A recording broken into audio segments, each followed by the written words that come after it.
नमस्कार, मैं अशोक कुमार पांडे और स्वागत है आपका टीसीएच पर। जैसा कल हमने कहा था कि यह खबर गलत चल रही थी कि ईरान का जो प्रतिनिधिमंडल है, ईरान से जो बातचीत करने आने वाले हैं लोग, वो पहले ही पाकिस्तान में पहुंच चुके हैं। यह खबर गलत थी। कल हमने आपको तस्नीम न्यूज से लेकर मेहर न्यूज एजेंसी, फार्स एजेंसी सबको कोट करके बताया था कि ईरान का प्रतिनिधिमंडल अभी तक पाकिस्तान नहीं पहुंचा है और यह शर्त लगाए हुए है कि जब तक लेबनान में सीज फायर नहीं होता है तब तक हम पाकिस्तान नहीं जाएंगे बातचीत करने के लिए। कल रात को भी कालीबाफ साहब का बयान आया और दो लाइन का बयान था। पहली लाइन थी लेबनान के सीज फायर को लेकर कि जो शर्त तय हुई थी वो अब तक पूरी नहीं हुई है, लेबनान में अभी भी हमला हो रहा है। और दूसरी उनकी शर्त ये थी, दूसरी जो बात थी उनकी वो ये थी कि ईरान का जो फ्रोजन एसेट है, जो ईरानियन एसेट अलग अलग मुल्कों में फ्रीज करके रखा गया है, यानी है तो वो ईरान के मालिकाने का लेकिन ईरान उसको इस्तेमाल नहीं कर सकता, उस एसेट को अभी तक डीफ्रीज नहीं किया गया है। ये दो शर्तें अगर हिंदुस्तानी टाइम हम देखें तो रात को तकरीबन 9 बजे के आसपास कालीबाफ साहब ने ट्विटर पर लिखी और तब भी ये चल रहा था कि ईरान पाकिस्तान पहुंचने से पहले ये दो शर्तें पूरी करवाना चाहता है। उसके बाद रात को 2 बजे या यूं कहें कि आज की सुबह 2-2:30 बजे के आसपास, मैं हिंदुस्तानी टाइम से कह रहा हूं, पाकिस्तान से यह ट्वीट आता है, पाकिस्तान से यह ऑफिशियल ट्वीट आता है जिसमें वीडियो दिखाया जाता है कि ईरान के नेता पाकिस्तान पहुंच गए हैं। अब ये जो तकरीबन 10 घंटे का टाइम है शर्त रखने का और ईरान के प्रतिनिधिमंडल के पाकिस्तान पहुंचने का, इस 10 घंटे में क्या हुआ ये बहुत इंपॉर्टेंट है। एक साहब है खान अलीजाद, ये ईरान के हैं, प्रेस टीवी से जुड़े रहे हैं, प्रोफेसर हैं, इंटरनेशनल मामलों के जानकार हैं और कहा जाता है कि ईरान की सरकार के बहुत करीब हैं। इन्होंने एक ट्वीट किया और कहा कि 4 शर्तें अमेरिका ने मानी हैं, उसके बाद ही ईरान का प्रतिनिधिमंडल पाकिस्तान पहुंचा है। वो 4 शर्तें कौन सी थी? पहली शर्त तो बहुत क्लियर लेबनान को लेकर थी कि लेबनान में सीज फायर हो, लेबनान में हमला पूरी तरह से बंद हो। दूसरी शर्त थी कि ईरान के जो फॉरेन एसेट हैं वो एसेट डी फ्रीज किए जाएं। तीसरी शर्त यह थी कि अभी भी जब तक सीज फायर हो नहीं जाता है, जब तक चीजें पूरी तरह से तय नहीं हो जाती हैं, स्ट्रेट ऑफ होर्मुज से सिर्फ और सिर्फ 15 वेसल एक दिन में निकलेंगे, 15 से ज्यादा जहाजें स्ट्रेट ऑफ होर्मुज से नहीं जाएंगी। और चौथी शर्त यह थी कि इस बीच में अमेरिका रीडिप्लॉयमेंट नहीं करेगा, यानी और आर्मी मिडिल ईस्ट में नहीं लगाएगा। अब हम नहीं जानते हैं कि ये 4 शर्तें वाकई अमेरिका ने मानी हैं या फिर ये सारा कुछ ईरानी जनता को बताने के लिए किया जा रहा है, ईरानी जनता से ये कहने के लिए किया जा रहा है कि हम वहां समझौता करने जा रहे हैं, उसके पहले हमने ये 4 शर्तें मनवा ली हैं ताकि ईरान में ये सवाल ना उठे कि आप झुक गए। झुकने का तो मामला ही नहीं है, लेकिन इंटरनेशनल मीडिया कई बार इस तरह से चीजों को दिखाता है, जिसको क्लियर करने के लिए मुझे लगता है कि खान अलीजाद से यह ट्वीट करवाया गया कि ये जो 4 शर्तें हैं, ये 4 शर्तें अमेरिका ने मान ली हैं। अगर अभी की बात देखें तो कालीबाफ साहब का जो बयान आया था उसके बाद से लेके अब तक लेबनान पर कोई हमला नहीं हुआ है। जब मैं ये बात कर रहा हूं, आज 11 तारीख को सुबह 11 बजे के आसपास मैं ये बात कर रहा हूं और अभी तक लेबनान पर कोई अटैक इस दौर में नहीं हुआ है। इसके पहले तो लगातार अटैक हो ही रहे हैं। कल सोचिए आपकी वहां पर अटैक किया गया और एम्बुलेंसेस को नुकसान पहुंचाया गया। एम्बुलेंस को आप नुकसान पहुंचा रहे हैं, पहले ही आप इतने सारे लोगों को मार चुके हैं, अस्पताल में इतने सारे लोग घायल भर्ती हैं और एम्बुलेंस को आप नुकसान पहुंचा रहे हैं ताकि घायलों को हॉस्पिटल ना पहुंचाया जा सके। इजराइल इस लेवल पर गिरा हुआ है। कालीबाफ का जब बयान आ रहा था उसी समय ट्रंप का एक बयान आता है और ट्रंप उसमें कहता है कि ईरान के पास कोई कार्ड नहीं है और ईरान सिर्फ इसलिए ईरान के लीडर जिंदा हैं ताकि सीज फायर हो सके। ईरान सिर्फ इतना कर सकता है कि कुछ दिनों तक जहाजों का आना जाना रोक दे, इससे ज्यादा कुछ नहीं कर सकता है, ये ट्रंप कह रहे हैं। सीधी सी बात है कि लेन देन जैसा मामला चल रहा था वहां पर, इधर से भी प्रेशर बन रहा था, उधर से भी प्रेशर बन रहा था। लेकिन ट्रंप एक तरफ कह रहे हैं कि ईरान के पास कोई कार्ड नहीं है और उन्हीं के देश का एक अखबार वॉल स्ट्रीट जर्नल ये कह रहा है कि ईरान के पास सारे कार्ड हैं। अमेरिका के पास दरअसल कोई कार्ड नहीं है, सिर्फ एक कार्ड है, एस्केलेशन। वो सिर्फ जंग को और बढ़ा सकता है, थोड़े सैनिक और ला दे, थोड़े बम और गिरा दे, सिर्फ ये कर सकता है, इससे ज्यादा कुछ नहीं कर सकता।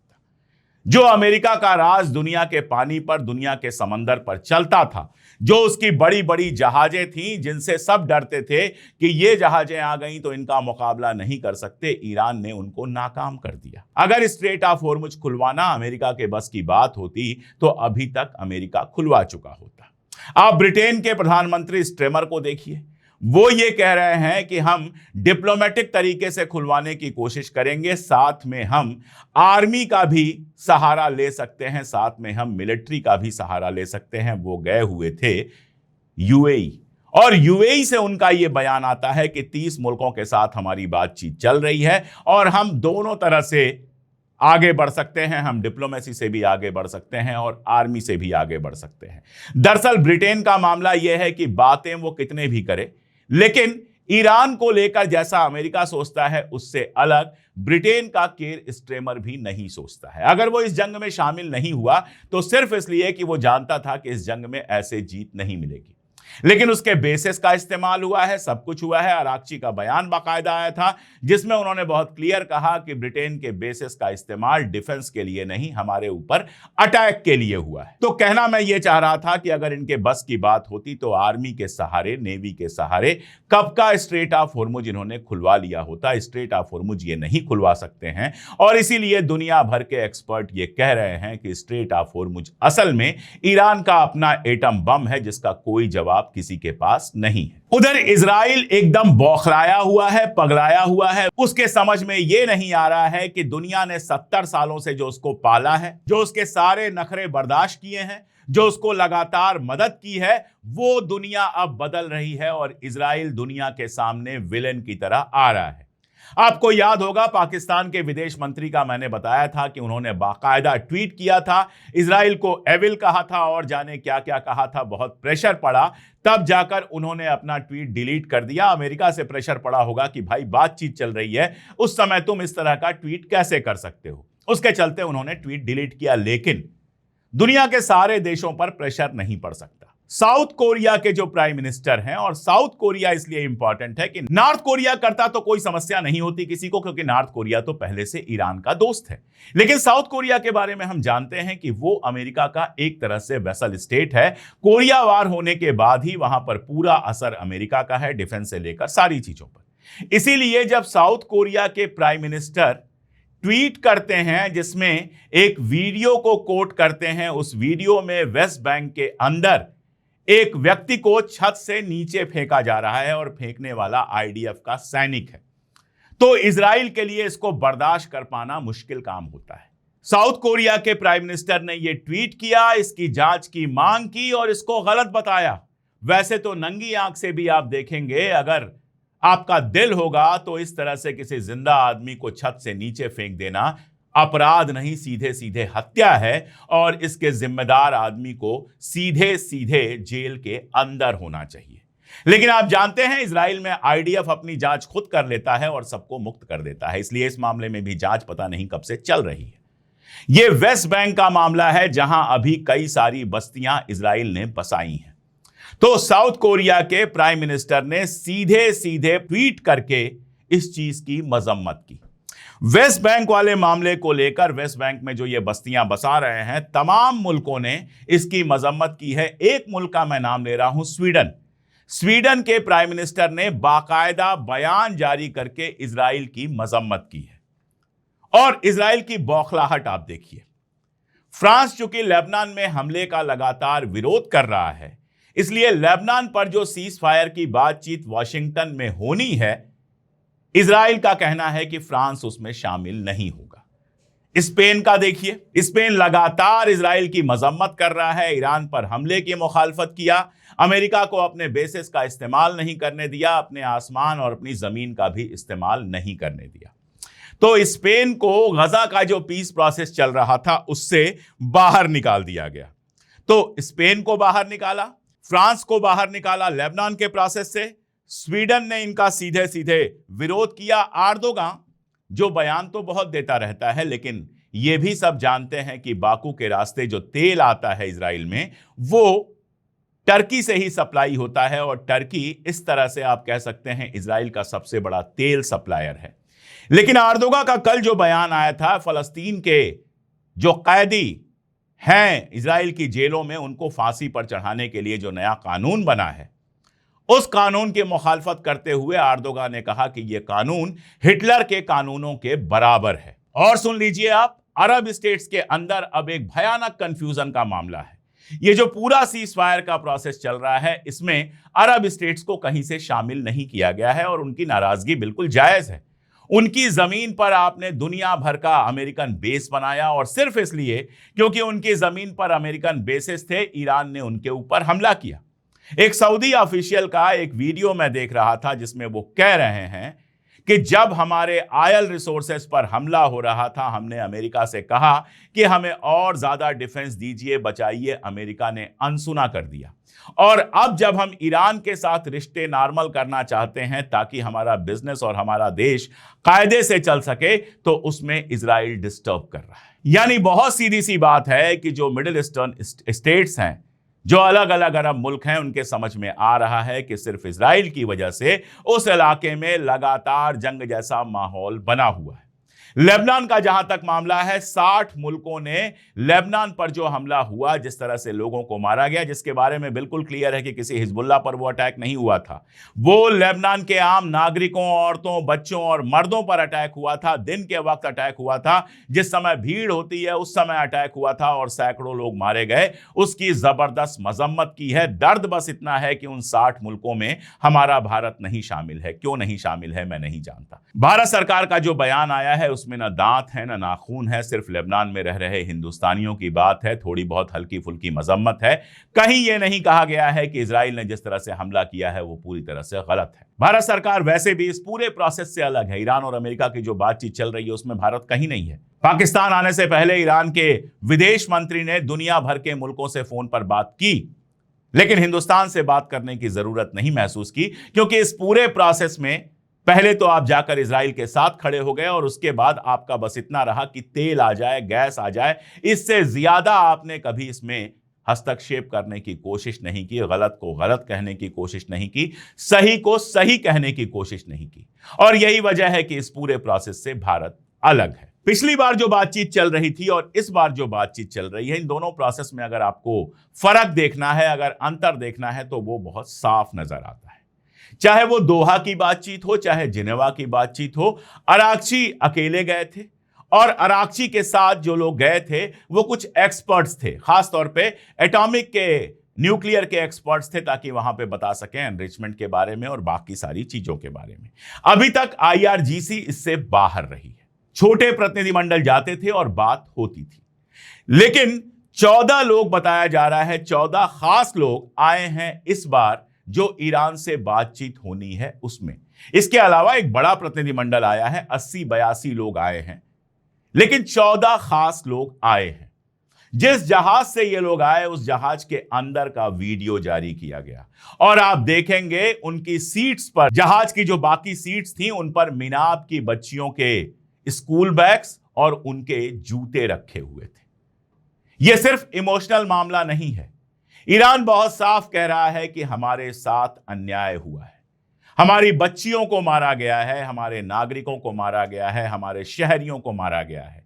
और जब हम यहां बातचीत करने आए हैं तो हम उनके रिप्रेजेंटेटिव बन के आए हैं और इसीलिए हम झुकेंगे नहीं और कोई ऐसा समझौता नहीं करेंगे जो ईरान के आम शहरियों के हितों के खिलाफ हो। ये एक आप कह सकते हैं सिंबॉलिक तरीका है बताने का। अब जो लोग आए हैं उनको आप देखिए। ये जो बातचीत में लोग आए हैं उसमें मोहम्मद बाघेर कालिबाफ शामिल है। कहने के लिए वो ईरान की संसद के प्रेसिडेंट हैं, इसके पहले तेहरान के वो मेयर रहे हैं, लेकिन उसके पहले अगर आप देखेंगे तो वो IRGC के मेंबर रहे हैं, ब्रिगेडियर रहे हैं।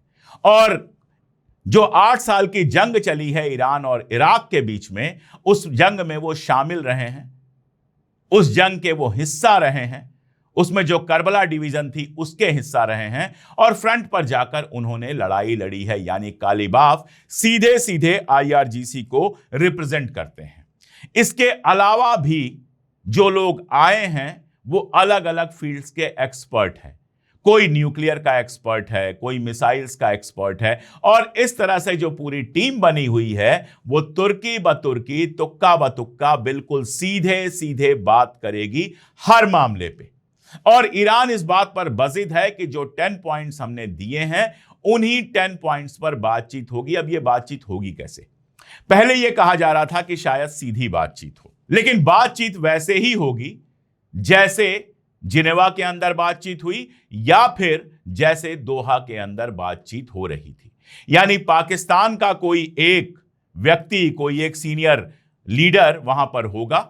ईरान जो कहेगा वो बात अमेरिका के पास पहुंचाएगा, अमेरिका जो कहेगा वो बात ईरान के पास पहुंचेगी। एक और चीज यहां पर गौर करने वाली है, इस बार बातचीत करने के लिए जेडी वांस आए हैं। पहले यह शोर हुआ, ट्रंप ने खुद ही कहा था कि जेडी वांस नहीं जाएंगे क्योंकि सिक्योरिटी कंसर्न है, और शायद उसी को बहाना बनाकर हमारे तमाम चैनल कल रात को कहना शुरू कर रहे थे कि जेडी वांस वापस लौट जाएंगे, वो नहीं आएंगे क्योंकि सिक्योरिटी का मामला है। मैंने कल भी अपने वीडियो में कहा था कि जेडी वांस को कोई खतरा नहीं है, किसी सिक्योरिटी का मामला नहीं है, और यह भी शाम तक आ गया था कि जेडी वांस का जहाज अमेरिका से चल चुका है, उसके लौटने का कोई मतलब ही नहीं है। जेडी वांस 100% पाकिस्तान में आ रहे हैं। बहुत क्लियर है क्योंकि ईरान की शर्त थी कि कुशनर और विटकाफ से केवल बातचीत नहीं होगी, जेडी वांस को आना होगा, जिसकी सबसे बड़ी वजह यह है कि जेडी वांस के बारे में कहा जा रहा है कि वो शुरू से जंग के खिलाफ थे।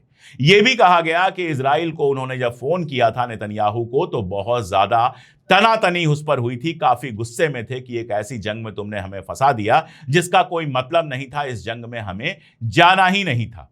तो जेडी वांस को वो जो भी बयान दे रहे हैं, जितने भी कड़े बयान दे रहे हैं, देखिए जब आप उपराष्ट्रपति होते हैं तो राष्ट्रपति से अलग बयान नहीं दे सकते, तो वो बयानात जो भी दे रहे हैं, लेकिन जेडी वांस के बारे में माना जाता है कि जेडी वांस इस जंग के खिलाफ है, और इसीलिए जेडी वांस के नाम पर प्रेशर दिया ईरान ने, और अब जेडी वांस आ रहे हैं। लेकिन अभी भी 1001 सवाल आसमान में तैर रहे हैं। क्या स्ट्रेट ऑफ होर्मुज पर ईरान के कंट्रोल को अमेरिका मानेगा?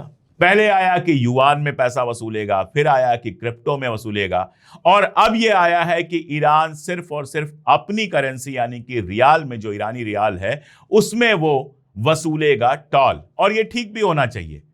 मतलब सारी लड़ाई आप लड़ें, सब कुछ करें, फायदा युआन का क्यों हो?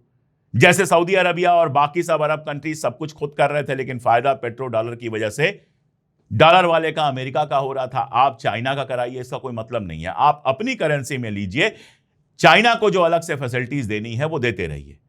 तो क्या ईरान को रियाल में वहां से टॉल वसूलने का हक अमेरिका देगा? सबसे बड़ा सवाल। दूसरा सवाल यह कि इजराइल जिस तरह से बौखलाया हुआ है, जिस तरह से नाराज है इस बात पर कि हमको शामिल किए बिना यह सीज फायर किया गया, और उस नाराजगी के चलते लेबनान पर वहशियाना हमला किया, क्या उस तरह के हमले रुक पाएंगे? क्योंकि अभी तक इजराइल का यह कहना है कि लेबनान से हम सीज फायर की बातचीत जरूर कर रहे हैं, लेकिन हिजबुल्लाह पर हमले करते रहेंगे, और अगर हिजबुल्लाह पे हमले होंगे तो आज नहीं कल ईरान को शामिल होना होगा। जिस दिन हिजबुल्लाह पर यह बड़ा हमला हुआ, हिजबुल्लाह पे नहीं, फिर मैं कहूंगा बेरूत पर यह बड़ा हमला हुआ, उस दिन ईरान हमले के लिए बिल्कुल तैयार था।